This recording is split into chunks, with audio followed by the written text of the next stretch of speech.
morning. It's coming up to 10 AM on Friday the 26th of February. It's a lovely day out, as you can see, lovely blue sky. The sun's got some warmth behind it, although there is still a nip in the air. I'm out for my daily exercise. I'm doing a 50-mile bike ride today. I want to keep the introduction short on this one. It was far too long last time, but this is my starting point. There's something I want to show you, and I only realised something recently through these local lockdown roads. I've just ridden from my home in Oldfield Park, Bath. This is the London Road, and this is interesting junction. That's Bannerdown Road up there. That snakes up a few hundred feet onto the Foss Way. I'm going to be going up that central road there, which is actually a one-way system. I really want to get down there, but that's the exit. I'll explain more at the top of that. That's called Foss Lane. I'm just a few hundred yards up Foss Lane. This is seriously steep. Give you an idea, that's Salisbury Hill over there, and this is the one-way system. I want to get onto the Elmhurst estate, but I can't ride up that way. I have to ride this way. That's one way the other way. But this made me realise something the other day. Most school children know that Roman roads were historically very straight, and I've experienced that many times riding them over the years. But Bannerdown behind me, which I'm very familiar with, curves as it comes down the hill. It uses the contour to ease the gradient, either going up or coming down.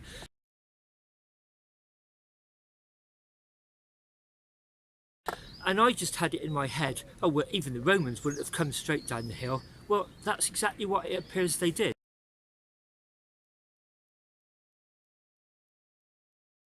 By using some mapping, I could see where this road goes. To be honest, I've lived in Bath all my life. I'm 61 years old, and I don't think I'd ever ridden up here before. And I realised it goes up straight. It's parallel in Bannerdown, which is a few hundred yards over that way now as it curves away. I've regained my breath a bit now, but to put this in some sort of context, the steepness of that, this is a tarmac lane, and I'm on pneumatic tyres with a triple chain set, and I struggled to get even a quarter of the way up. And this goes on for that, it would have gone on for at least another mile and a half.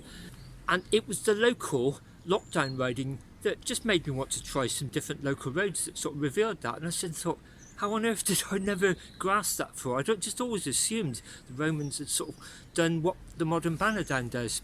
Sometimes missing the obvious is a real eye-opener. Maybe 99% of people in Bath already knew this, but I certainly never did until recently. But hey, even Nobel Prize winners sometimes take decades to spot the blind in the obvious that's been staring in the face for years. I'll put a link to my favourite example up there. Anyway, this little lane cuts through onto the Elmhurst estate, and it's heading out towards North End, and then it loops around and goes back towards Bath. There's a gate along there I discovered when I was a postman, which leads onto Stewie Lane. This is me cutting through the Elmhurst estate in Bath Eastern. Fantastic view, looking down on North End there, and that's Salisbury Hill. So there's a road that goes from North End called Stewie Lane all the way up, and it joins the Foss Way soon after the summit at Bannerdown.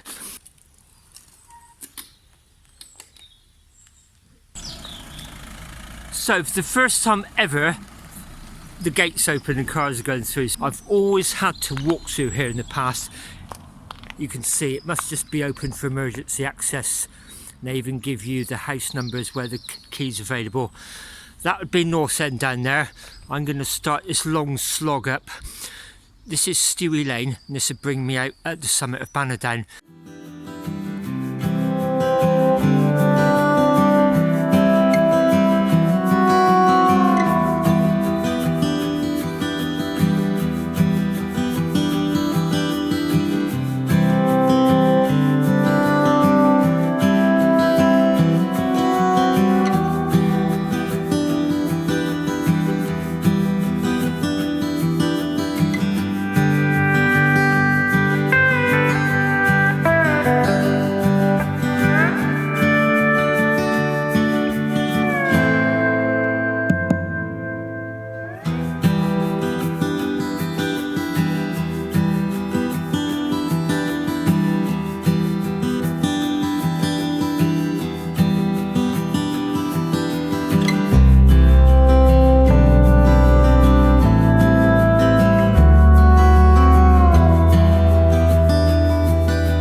This is the summit of Stewie Lane. It's an alternative, very minor road that joins Bannerdown. So Bannerdown, the Foss Way, is running right behind me there, that really straight road.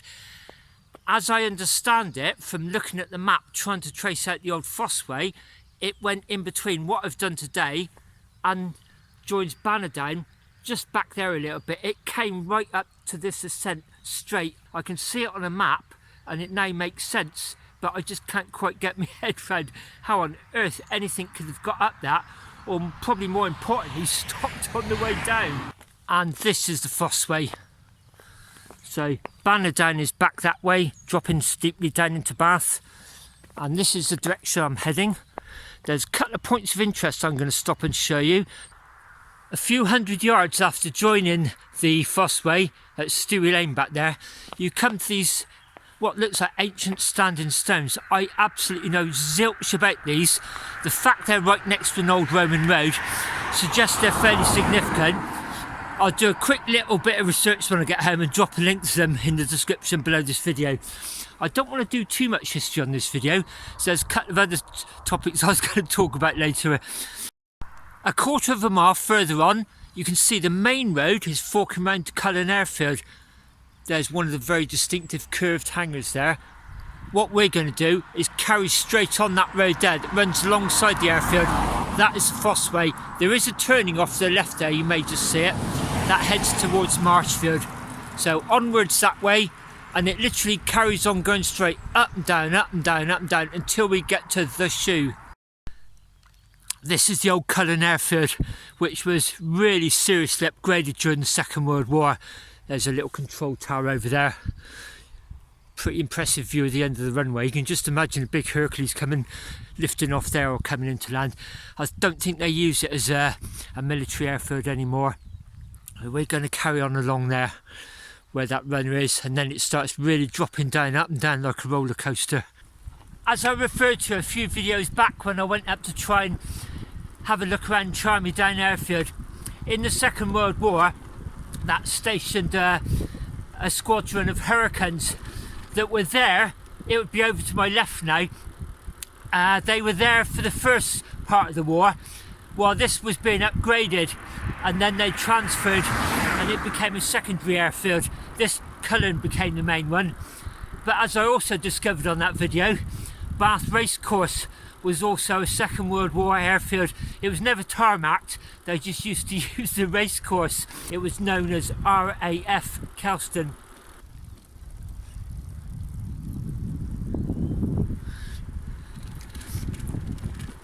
Straight as a plumb line, this really is. A little bit about the Foss Way. So it was a Roman road that linked Lincoln to Exeter, so quite a long way. And according to the Wikipedia page, they think the name Fossway comes from fossa, the Latin for ditch, and some historians seem to think it may have been built on top of a former ditch or as part of a ditch defensive network.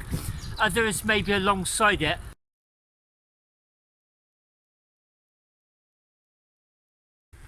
And getting back to the subject which fascinates me, the theme of today's ride really, the straightness of it. I'll put a map on the screen now. You can see the section from Lincoln down to Ilminster, south of Bath, is pretty much straight.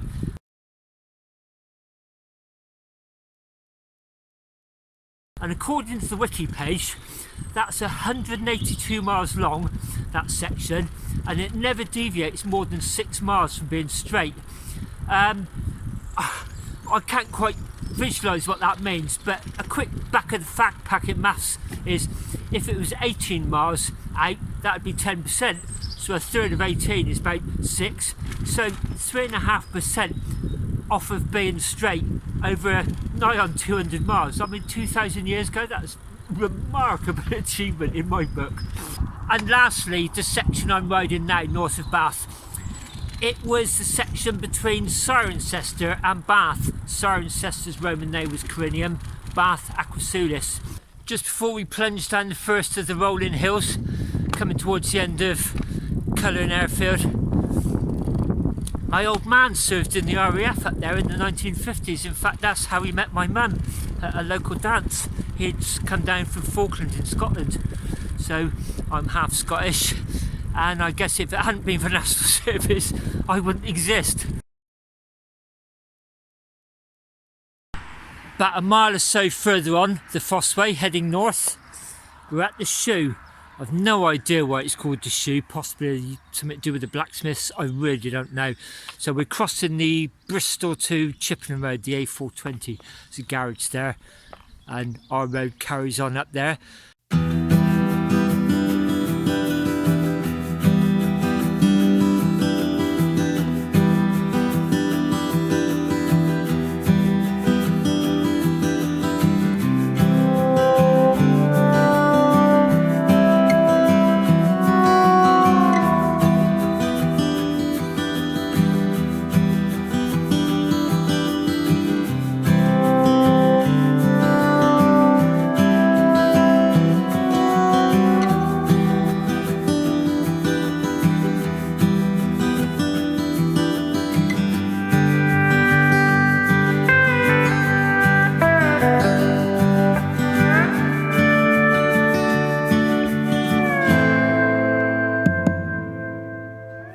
I'm back to a very familiar spot where I'm crossing the Broadmead Brook.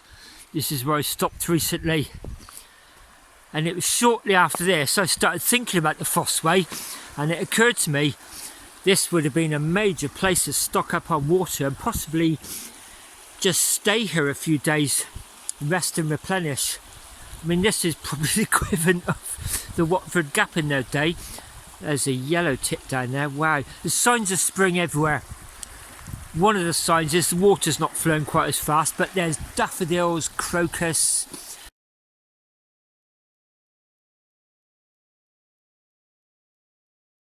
The end of snowdrops everywhere.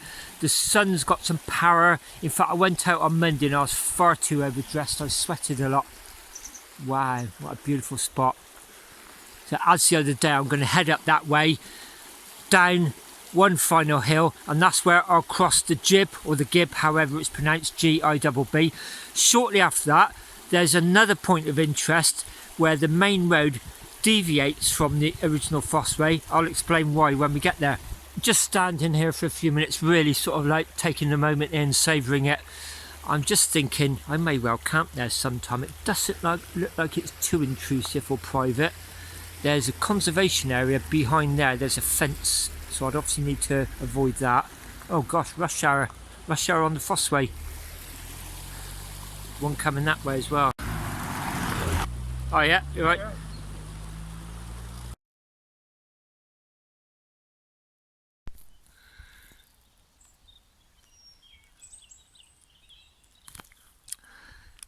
All along the Foss Way you can see plenty of evidence with house names, farm names. Right behind me is Foss Farmhouse Bed and Breakfast, and as well as accommodation they also offer a tea room facility, and it was in there one New Year. I remember me and my wife had been away youth hostling up at Dunstbourne Abbots, and we were heading back into Bath along here, and we stopped in there for a cup of tea, and that's where we met some cyclists. I referred to it in a previous video, who were actually trying to replicate as much of the Foss Way as possible.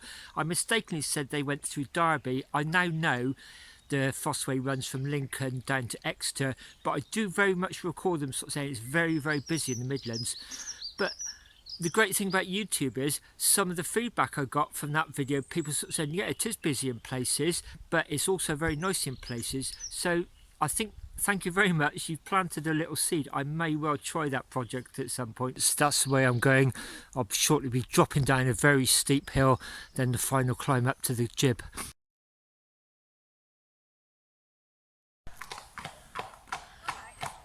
Oh yeah.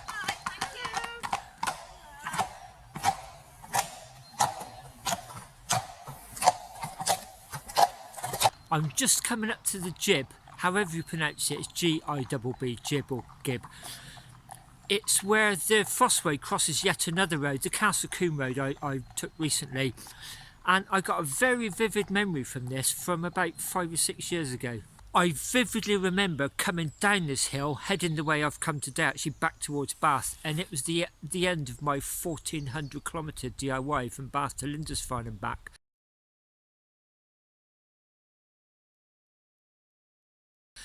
It was in 2016, the spring I believe, and I felt then I just about grasped the DIY system, how to plan it, how to enter, how to ride them, then how to send in the route afterwards. I felt I just grasped it that year.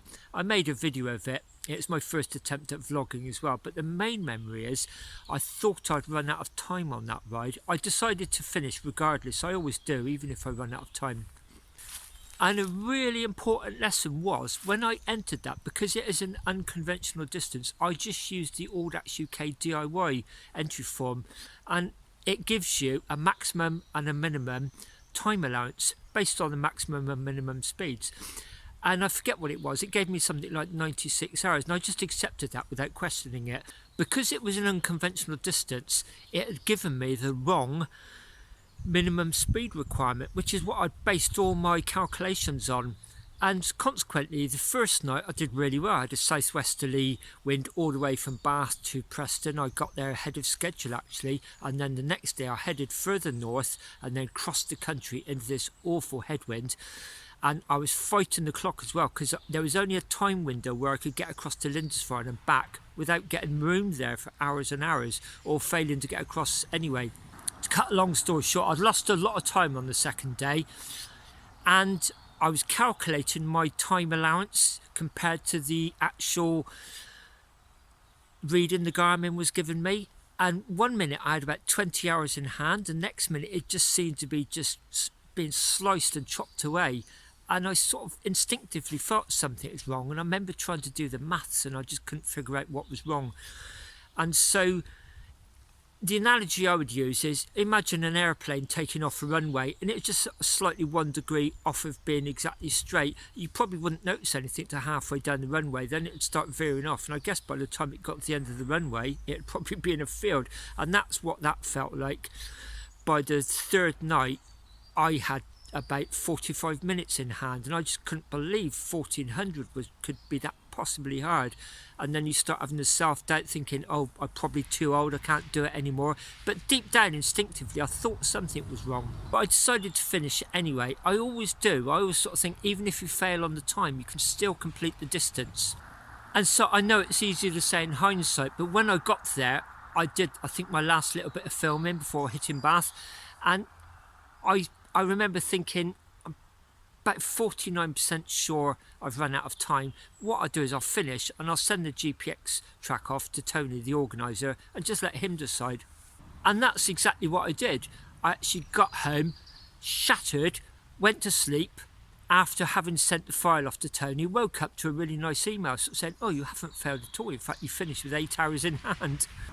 And so that's a really important lesson I learned, and I've repeated it many times over the years on my videos. Always calculate your own time allowance, and if you're unsure, ask the organiser. Okay, he'll put you right.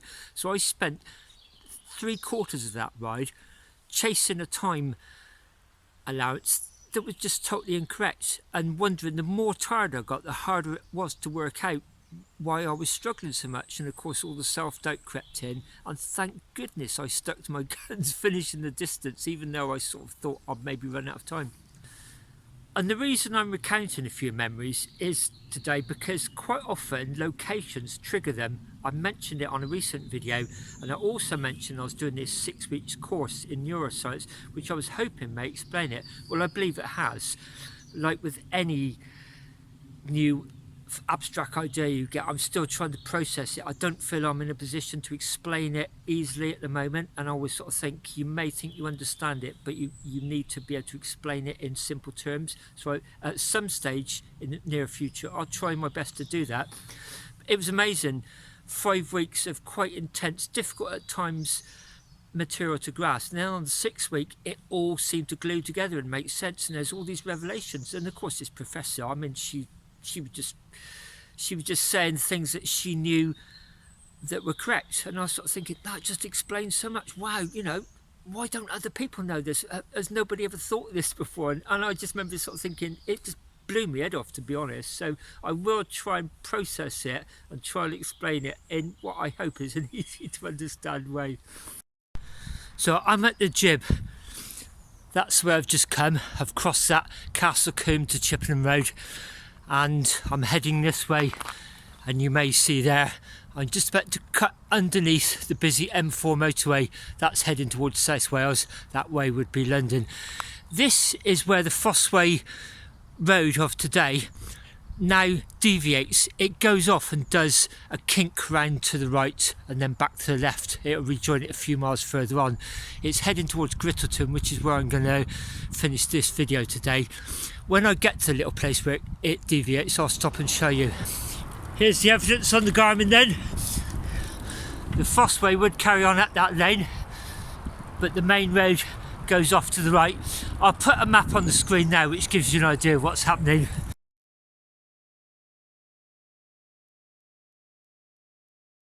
I'm now coming up to Grittleton. It's this amazing, almost like Gothic type small village. There's a crossroads here. I'm going to head off to the right as I now start doing my ride back to Bath.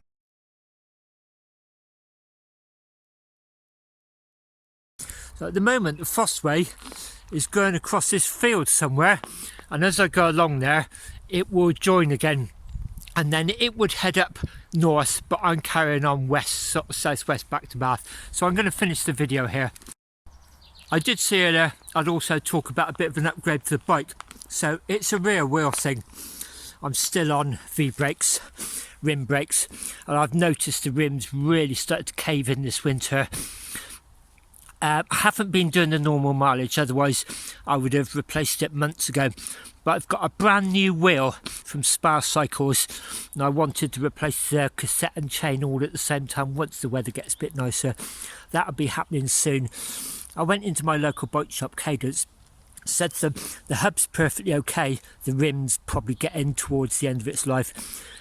Could I bring them both up and you just rebuild this new rim onto the wheel? And they said, yeah, sure, bring it up. I don't know how much it's going to cost. So I've got a brand new wheel to put on probably over this weekend. Then hopefully by the spring I'll have a spare hanging up.